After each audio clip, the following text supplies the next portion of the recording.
What up, boys? We're back with the Golf Wars Show, the preeminent golf show on the entire internet.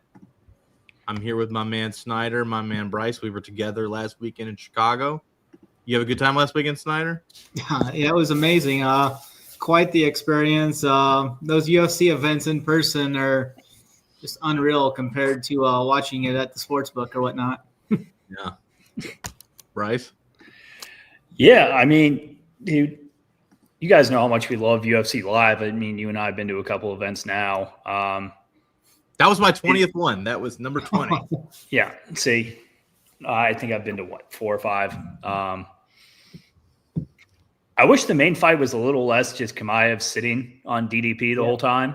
But, I mean, we had Chimaev bet, and, he got, the highest DraftKings score ever? 240-something.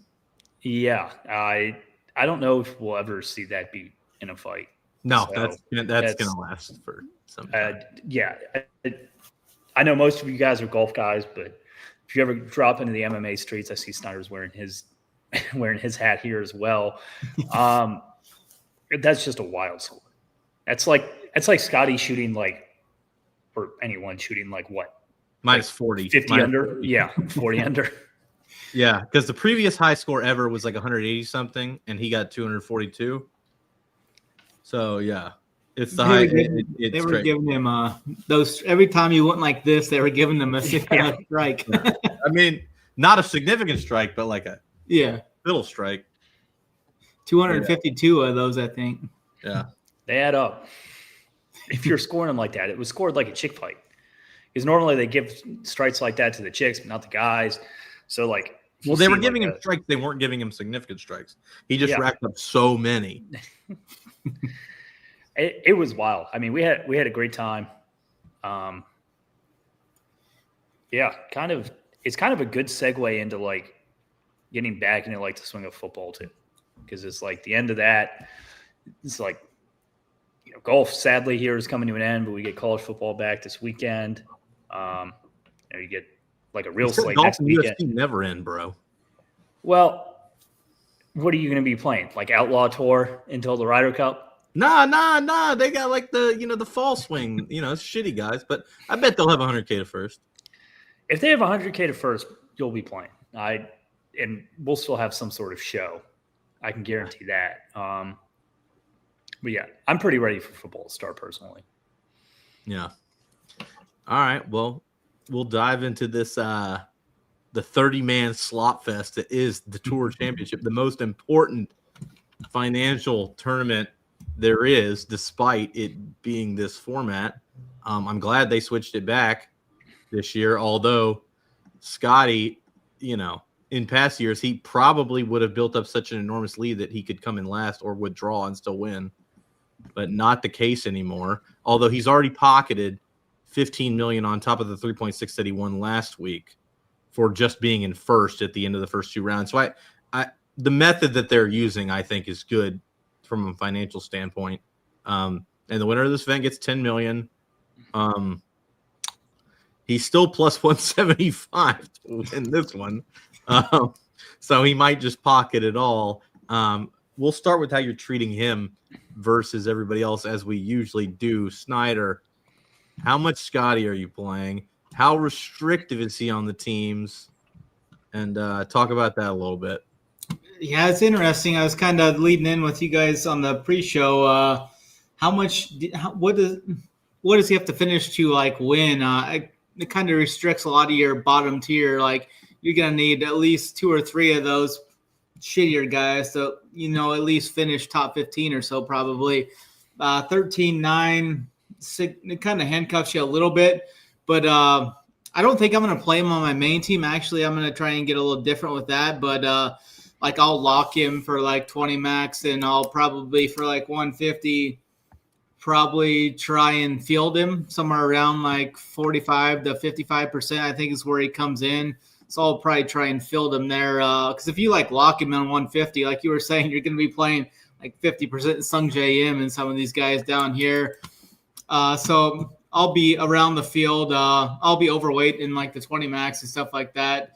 I think my biggest stand is going to be not playing him on my main team, though, and try and play in 3 of these guys, 9K to 10K, try and get 3 of those guys in. And if more of like an even type build there where I could get, 4 or 5 guys inside the top 10. And I think the finish placement points is going to play a little tougher here this week as well. They transitioned the course back to a par 70 this week. It played as a par 71 last year. So this week will be playing par 70. The rough they grew out as well too. Some more tightly mown around the green spots. So I think you're going to be a pretty big significant on finding fairways and finding greens here and just riding the hot putter like Sam Burns. But I'm going to be around the field on Scotty. I'm not going to play him most likely in my main team, though. Right. I probably want to be 50% slightly over Scotty. I've been proponent just jam Scotty as much as you can here. But, as you were saying, we were chatting about this pre-show, there's only so many combinations you can play with Scotty that are viable. You can lock him and, I think your team's likely to be duped if you play him because there's so many winning combinations that you can play with Scotty. To have a Scotty team win that's not duped would have to be a pretty... You'd have to leave a bunch of salary. You'd have to leave an absurd amount of salary. And I think I'm setting my limit at about basically from Morikawa down, I wouldn't leave more than 2K. I think the difference from the punts to Morikawa is too great. But I could see one of these punts beating a mid 7K guy or whatever. So I think 1,500 is a pretty fair limit to use there. Scotty's super restrictive, obviously. I'm going to be about 50%. I think the question is Snyder's fading him in his main team. I'm not sure what I'm going to do yet. I have a Scotty team I'd like that should be a little bit different. There's just some players that if you're playing Scotty with, I would avoid on a main team or avoid a combination of all 3 or 4 of them because you're basically guaranteed to be duped and you're just playing a ton of 1v1s at that point. Yeah, I agree, but I'm going to take it the next direction, which is I think if you're playing Scotty with Rory or Scotty with a Tommy Fleetwood, the odds of your team is duped are basically 100%.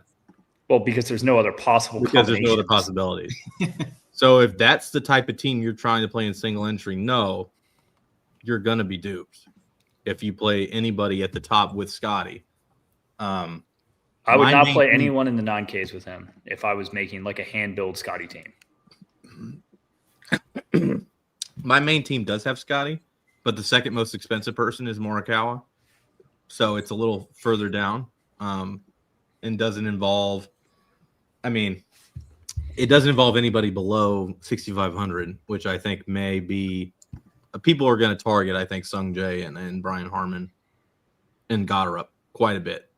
So, I think the vast majority of Scotty teams will have one of those guys. So if you can get some weird shit where it's just all 7s, that may be a little better. But from there, we will go into the next range, which we're just going to talk about Rory by himself because price wise, it's more restrictive. Bryce, we'll start with you. I had him a lot last week and he let me down a little bit. I know you did too. Are you feeling similarly about him? He's been okay at East Lake. I wouldn't call it great, but he could certainly win. Yeah, last week I had a big spot with him, but that was on FanDuel. It was kind of a double top type of team. Here, I wouldn't play any Rory and Scotty together because I think your team is literally guaranteed to be duped. I don't think there's any mathematical way around it. So you're kind of choosing one of the two or none of them. So the way I'm looking at it is say I want 50 Scotty. How many teams do I want with Rory compared to the rest of these guys in the field as my anchor guy? So that number is what, 20% to me, 25%, and then about half on say your Abergs, Fleetwoods, of the world. We can get down to these guys later, but I think an interesting discussion is what is the cheapest player you would anchor your team with this week? And then I would kind of work backwards from there. Like I figure out how much I want Scotty, how low I want to go with like my cheapest anchor of like a winner, and then kind of decide the percentages in the middle is how I figured it out. So I have about 20% Rory. That's kind of an interesting question. Now I'm looking through my teams to see what my cheapest anchor is, but theoretically, obviously, even only leaving like 1,000 salary, your cheapest anchor, you could get as far down as probably Cantlay. But cheapest anchor would be what? With how much you're leaving, I think Cantlay kind of cuts it off. I'm looking. If you're leaving like a ton right now, I don't have a single team that is anchored by anybody beneath Russell Henley. Yeah, I was kind of figuring around the Fleetwood would be like my cheapest anchor that I'd be going, but Henley fits that as well.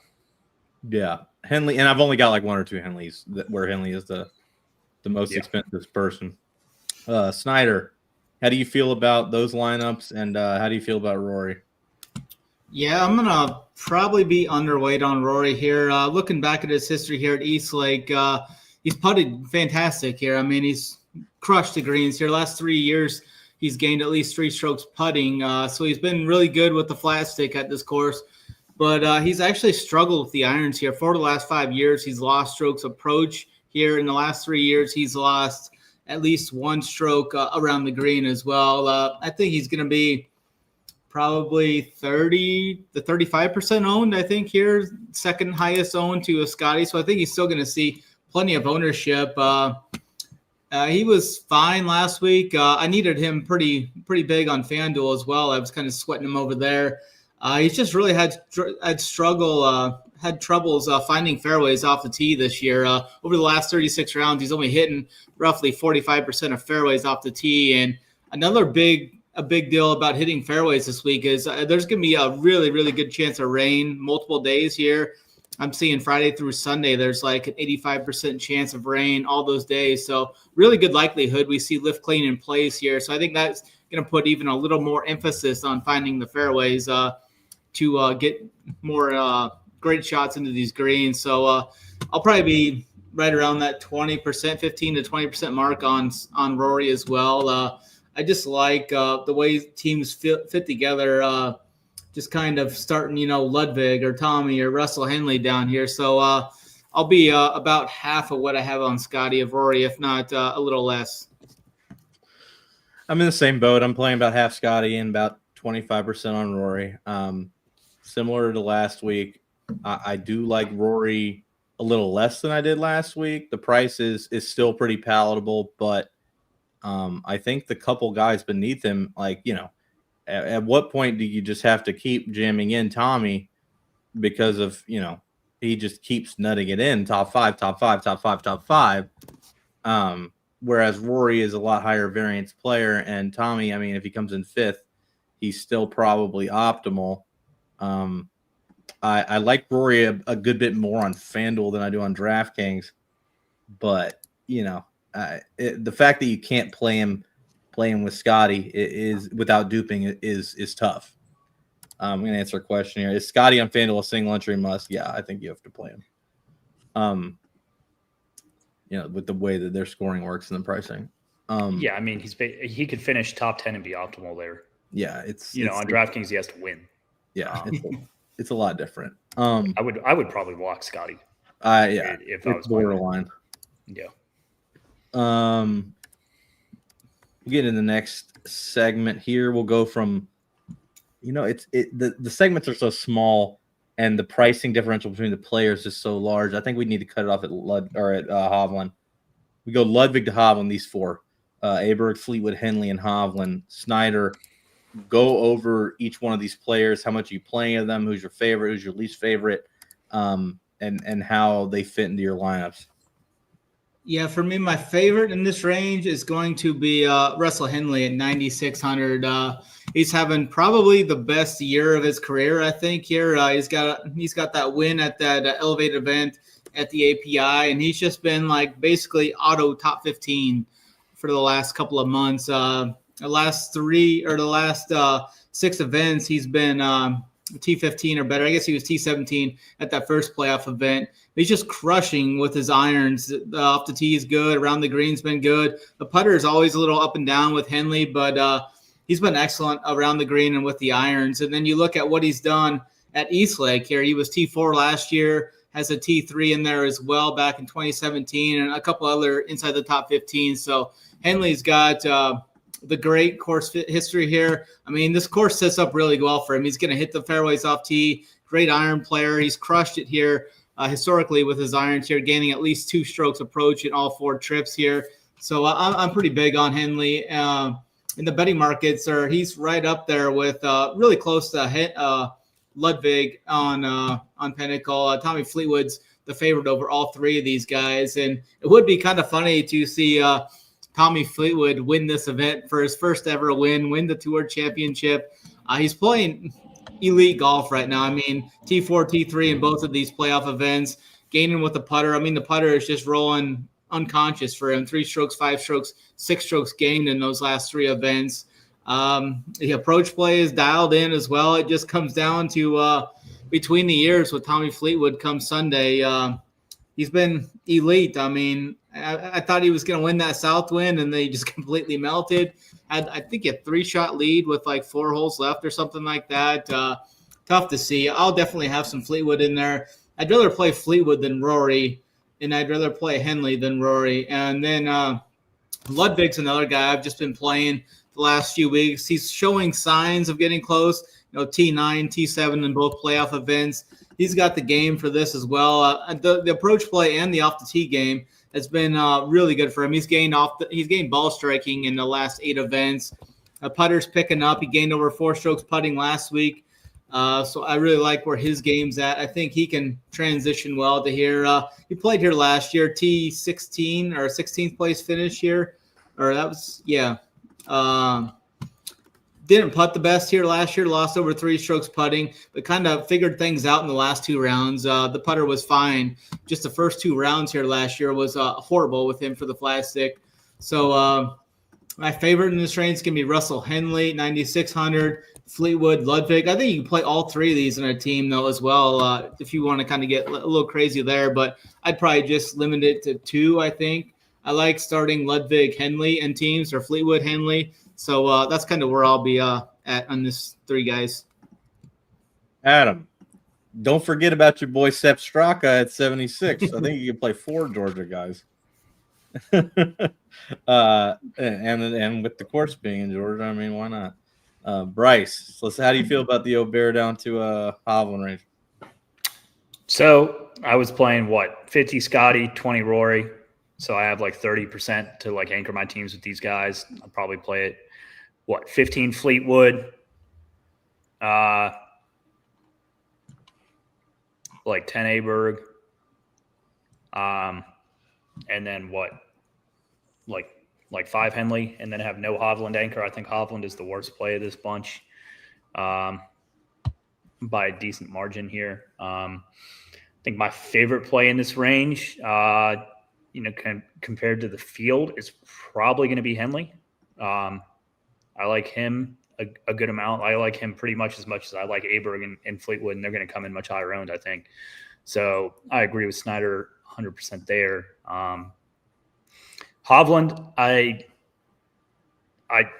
should like more than I do. I think he's just not really anchoring any teams with me, and it's kind of hard to pair him with Scotty. So I'm not getting a lot of Scotty Hovland pairing, so it's just kind of limiting how much I'm getting him in my teams. I do think there's a substantial price squeeze with Hovland because Henley, Aberg, and Fleetwood are such better plays than he is. My favorite play in this range is Fleetwood by a substantial amount.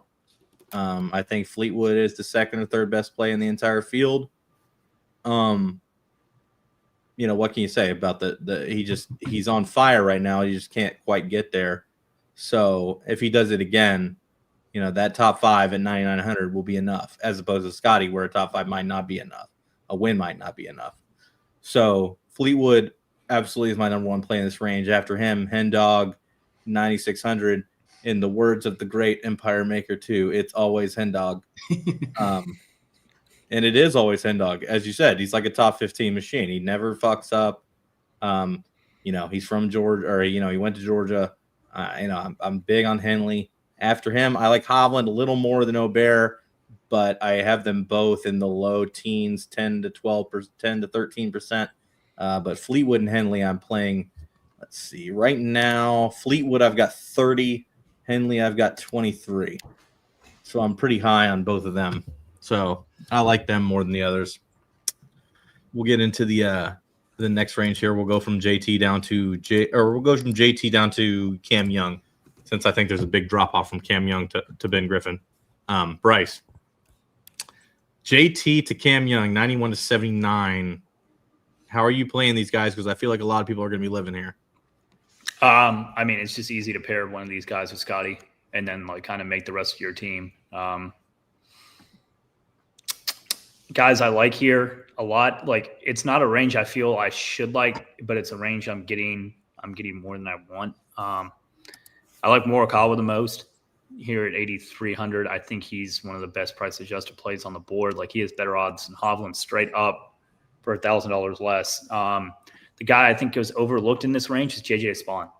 People just never seem to play him as much as kind of the bigger name guys, like a Sam Burns type of dude. But I prefer Spawn to him straight up just because of ownership. I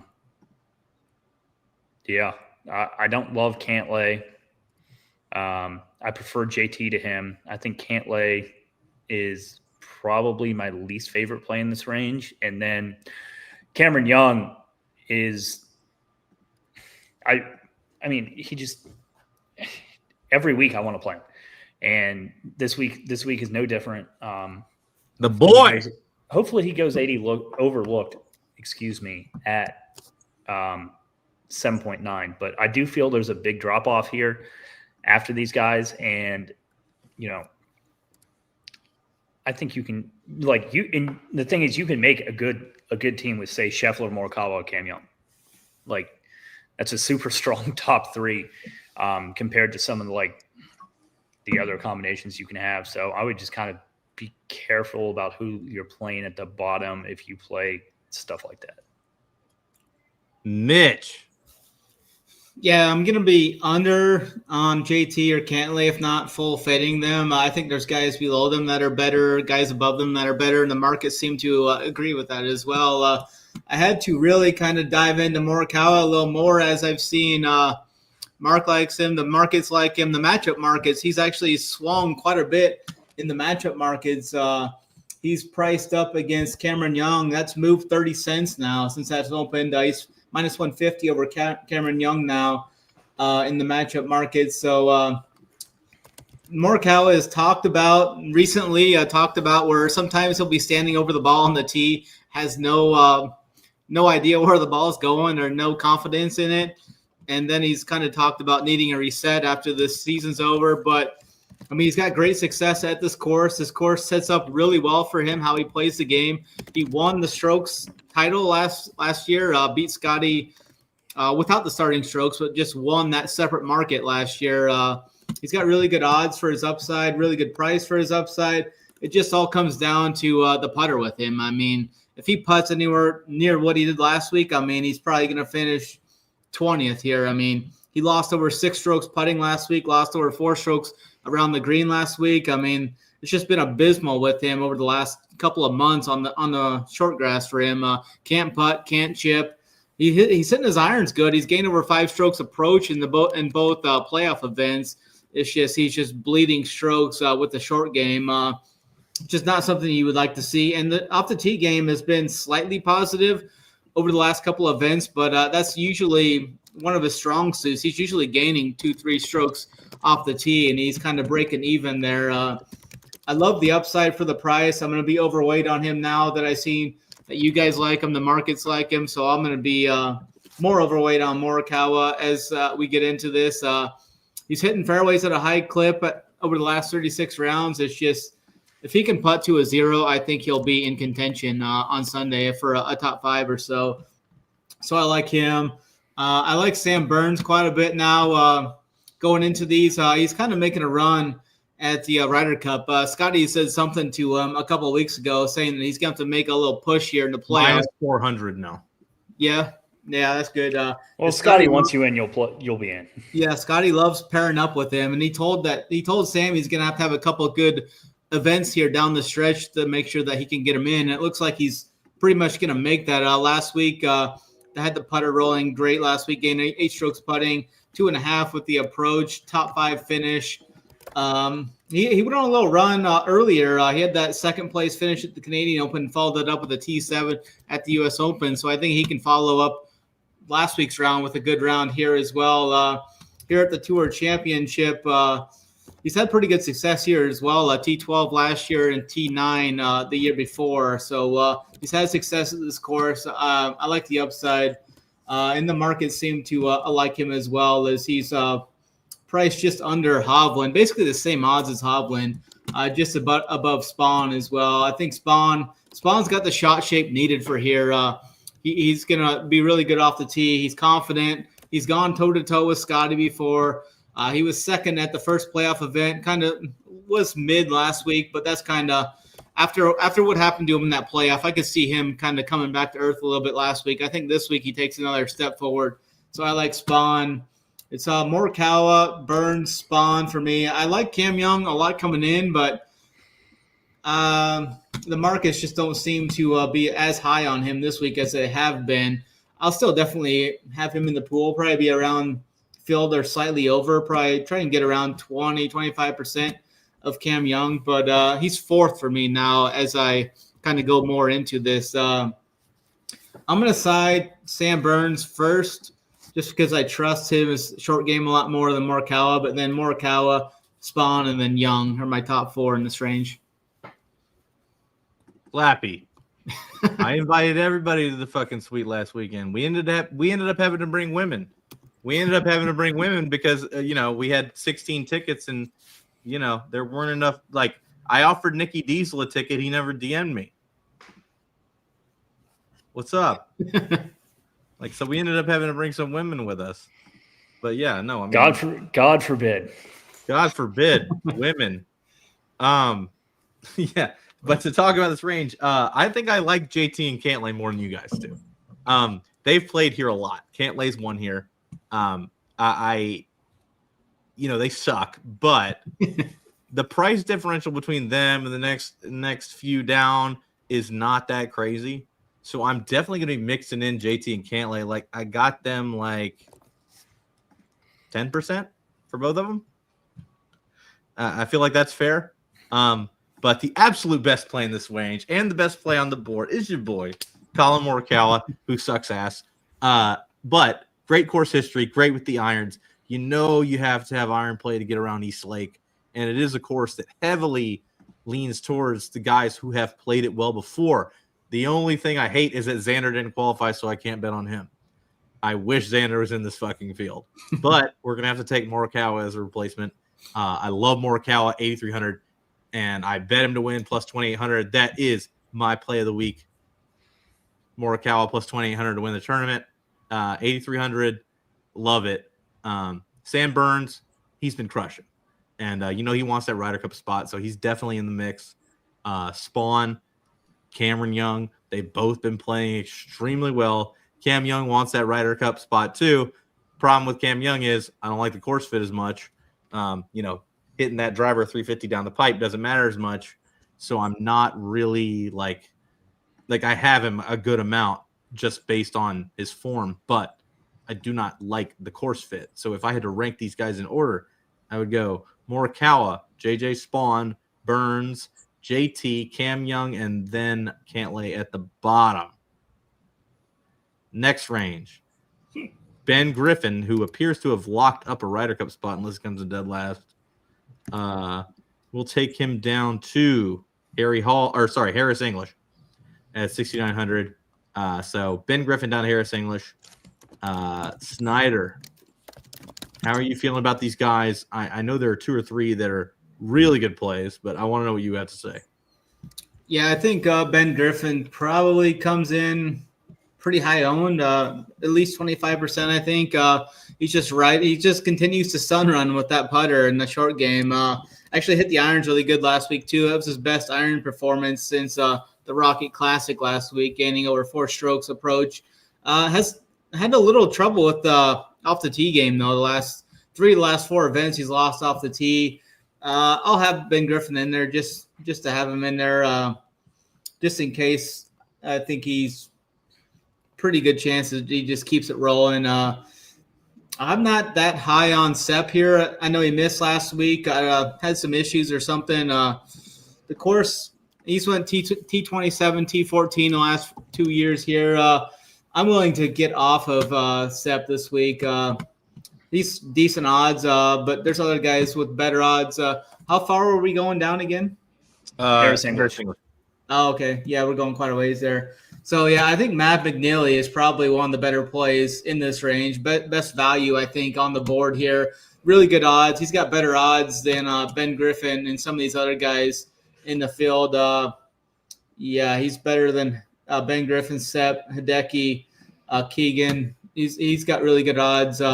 In the form for him, I think this is a really good setup for him. It was 3rd last week. So I really like Mav at this event, 7,200. I'm going to continue to fade Keegan at 7,300. Bobby Mack, I don't think I'm going to play Bobby Mack. I kind of see him having one of those kind of letdown weeks like we saw Spawn have last week after kind of losing it there. He had it in his grasp, and then the lead was gone in, 3 or 4 holes? He was playing second fiddle to Scotty the rest of the day. I think he's in for a regression this week, so I'll be under on him. I'm just kind of around even on a lot of these guys. Like, I'm going to keep playing my guy Harry Hall. It's like an auto top 20 in main fields. He's going to hit a pretty good amount of greens here. He's got the hottest putter of anyone on tour right now. He's gaining 1.1 strokes on average over the last 36 rounds. Elite putter, 7K. Just keep throwing him in there. He's going to hit fairways and greens and get around. He's a good scrambler as well around the greens and such. Another guy fighting for Ryder Cup. Yeah, he's right there. I mean, they should take him, but a lot of I don't know how that Euro, they kind of stick to the ratings and all that a little closer than the USA team does, but he's playing just as good as about anyone on that Euro side right now, within reason to the top 5 guys. But and then Harris English is a guy that I'm going to definitely be overweight on. I think Harris English is the second best value in this field. T12 last week, has the putter going. The iron play has been a little up and down over the last couple of months, but he's got pretty good course history here. T18, T12. He's priced down there where you're going to need some of these cheap guys. He's going to be popular for sure. But Harris English will be on my main team, and Maverick McNeely will be on my main team as well. Bryce. All right, here. Let me run these guys down real quick. I had just finished up my file here and kind of figured out my main team. It helps a little bit to talk through things. I'll just start down Ben Griffin. I mean, he wants to play a good week of golf. I have him around 20%, not on my main. Sepp, pretty much the same boat as Ben Griffin. I just think he's a slightly worse play. Yeah, they're pretty similar though. So I have them about the same. Neither are making my main team. Hideki, I think I want to be over on Hideki. You know, I think he has so much upside. He really let me down last week. Yeah. But 31, the back nine right last there. one. Yeah, the back nine. I mean, if he doesn't do that, I walk away winning 100K on FanDuel. Oh yeah, I had 7 over on that back nine. I finished I think 3rd with the, and I had the, but no one above me had Hideki. 42 on the back, dude. Yeah, he shot like double bogey, double par, double. After he had gone way under on the front. Yeah, and it was still possible to win. So I mean, it just goes to show you, like, sometimes finishing position isn't always correlated with scoring position, like DraftKings scoring. it's a little closer this week with a 30-man field, and less like just like absolute scoring opportunities. Yeah, I kind of like this mid 7K range. I think will be a little different than playing some of these guys. Like people are going to want to get up to like what Morikawa was Cam Young of the world. So like playing mid sevens, I think is a little different this week. I always like the mid sevens, and it's no different. Bobby Mack, I do think he's due for a letdown. I'm not like a huge like sports psychologist, but don't love seeing that. I will likely be under on him. I'm not going to flat fade him. I'm not flat fading anyone in this field, but likely under on him. Keegan, I think this might be the first week he's a buy for me. Have not really been buying him during this poor stretch of golf he's played comparatively to what he did the past couple months. But I think sentiment's finally gotten low enough on him to where you can buy the dip on him. McNeely, I think, is up there for best play in the range, if not the best play in the range. He's going to be my highest owned guy here. Corey Connors, I think, is a decent alternative. He's kind of sandwiched in between McNeely and Harry Hall, who I think will both carry a lot of ownership. So I like buying on Connors just because of that.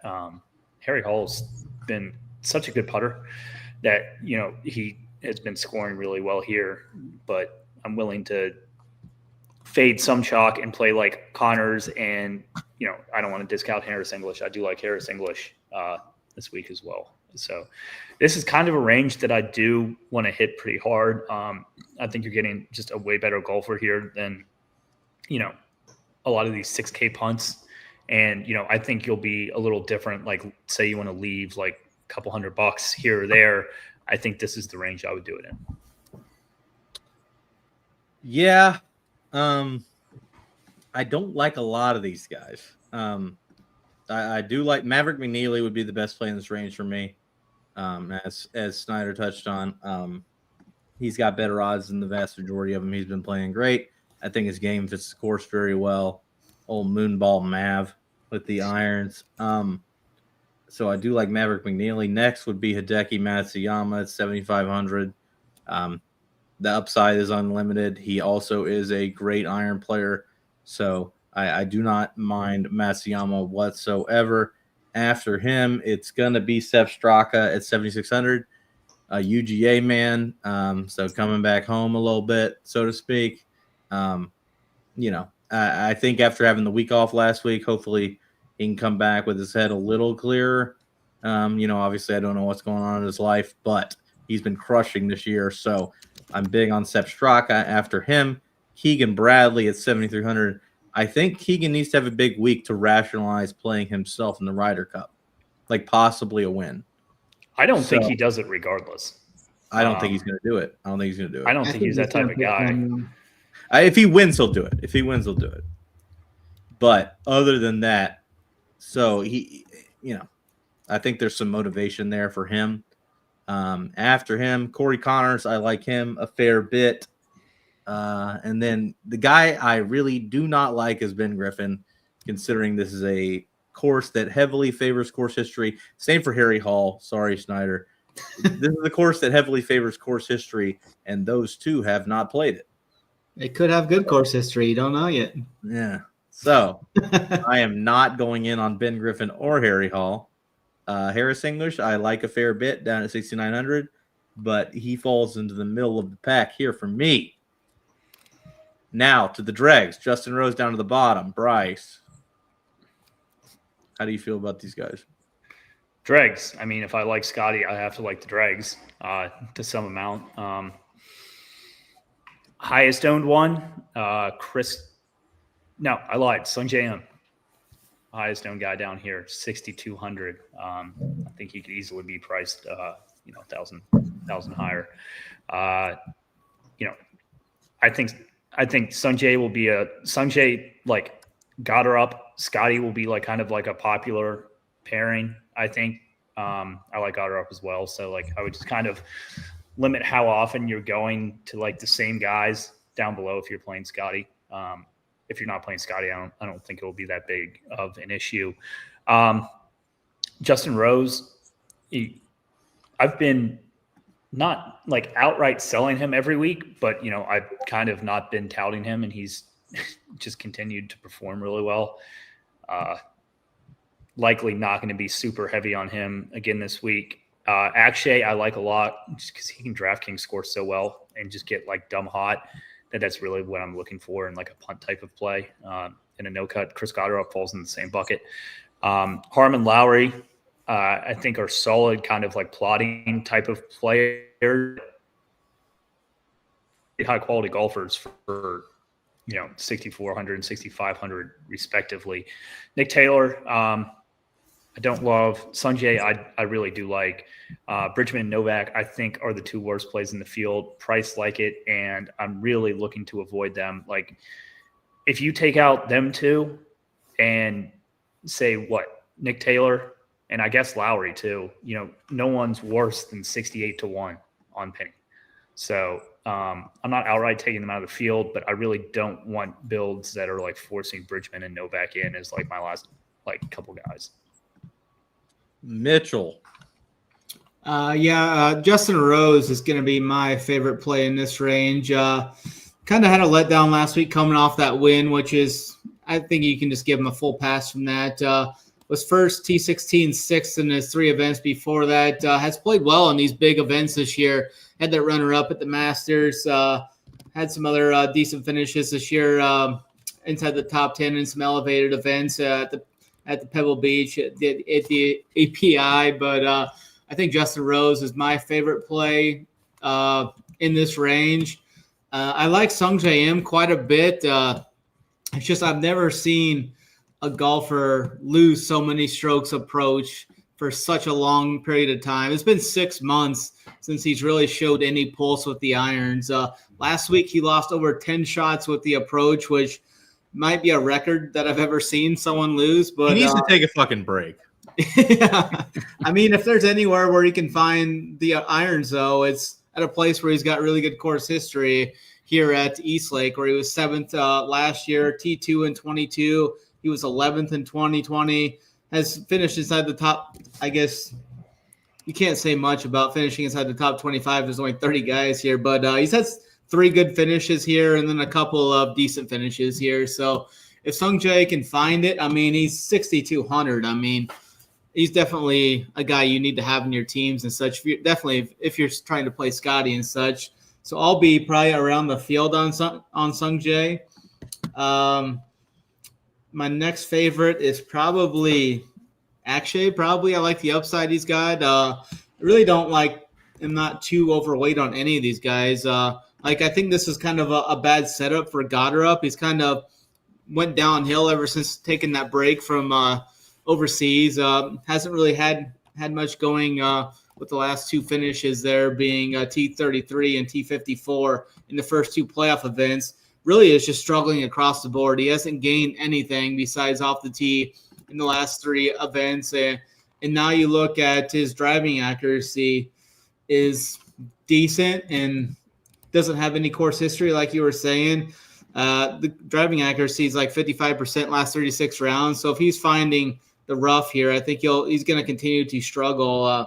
So I'm going to be under on Goddard this week. I think he'll be one of the highest owned guys down here too.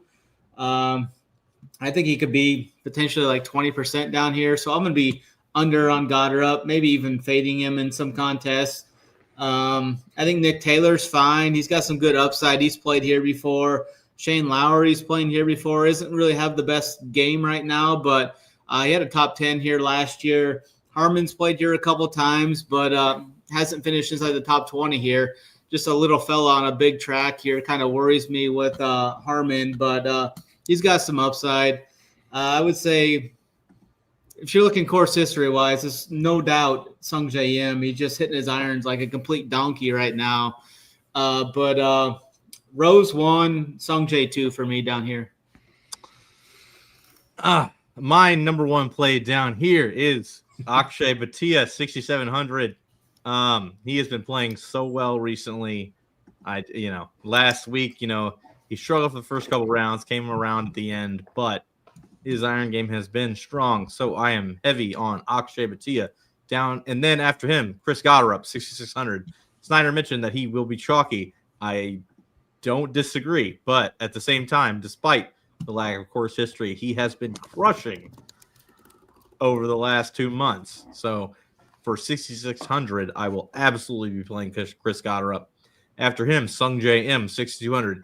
We've spoken on the course history and also the fact that he somehow forgot how to hit an iron, even though it's all he's done every day since he was 7 years old. I'm sure he'll figure it out eventually. Hopefully this week is the time.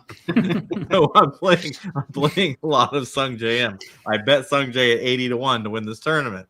After him, Justin Rose obviously has been crushing and has played here a ton. So I do have a fair amount of Justin Rose, Brian Harmon, Georgia native, 6,500. Bridgman and Novak and Taylor can fuck themselves. Don't want it. And we'll get into everybody's favorite segment of the week. Pick 6.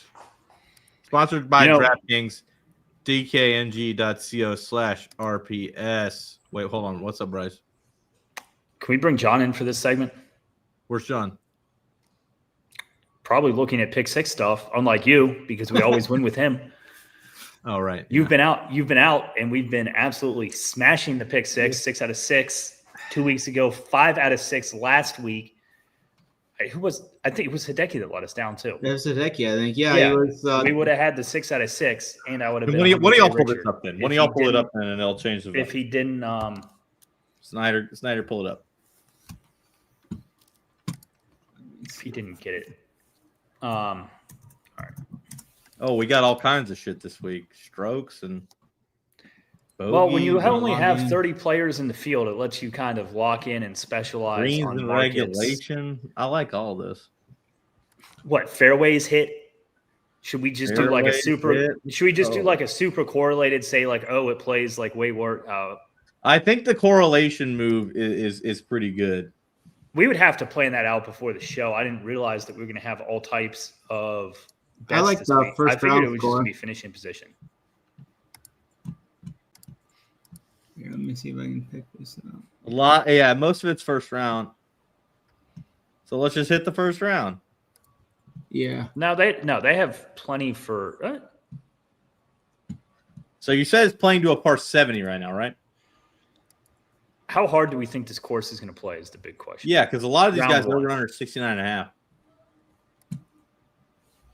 You want me to try and screen share it or? Yeah. I'm taking. Yeah.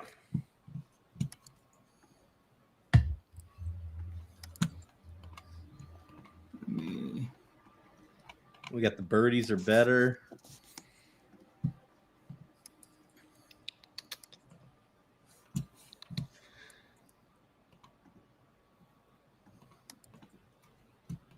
Is it all round one?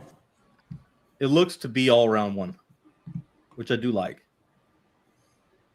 You get the 1 day sweat. Yeah.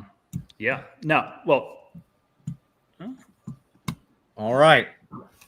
Snyder, you go first. Yeah, it's all round one. I'm going to go Jake Bridgman more than 69.5 strokes. Love that. Bridgman. I'm going less on Morikawa. Okay, more on Bridgman, less on Morikawa. Morikawa's at the top. 69.5. I like that. You get Bridgman and Morikawa at the same? What kind of voodoo magic is that? Who else did we like here? Or who else did we hate? I don't like Novak. Can I get any Novaks? Get one pick available for Novak. He just has birdies or better. What about Nick Taylor? 4 picks for Nick Taylor. Worse than 69.5 strokes on, so more than 69.5 strokes on Nick Taylor. Gotcha.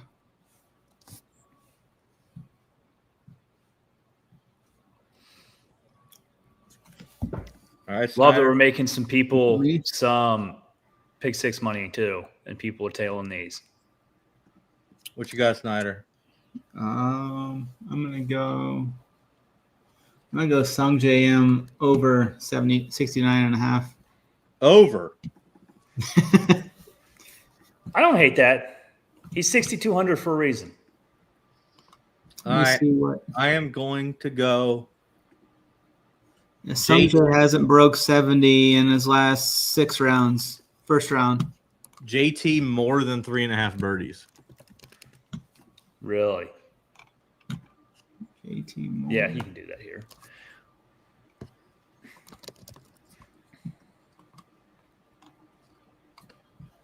That's a 0.7. Doing Cam Young, less than 69.5 strokes. Love me some Cam Young this week. I like that.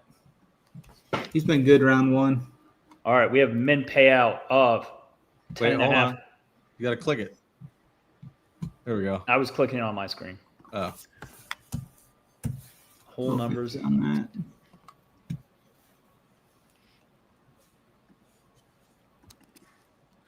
All right. Have that. 10x. Look, 10.5x. Let's go. Yeah. Minimum of 10.5x. Jacob Bridgman, more than 69.5 strokes. Colin Morikawa, less than 69.5 strokes. Nick Taylor, more than 69.5 strokes. Sungjae Im, more than 69.5 strokes. JT, more than 3.5 birdies. And Cam Young to shoot 69 or better. Guys, who do you have to win the tournament? I have Colin Morikawa, 28-1. Bryce. I have our guy, Cam Young, 35-1. Cameron Young, 35-1. Mitchell. I got Russell Henley, 20-1. Russell Henley, 20-1.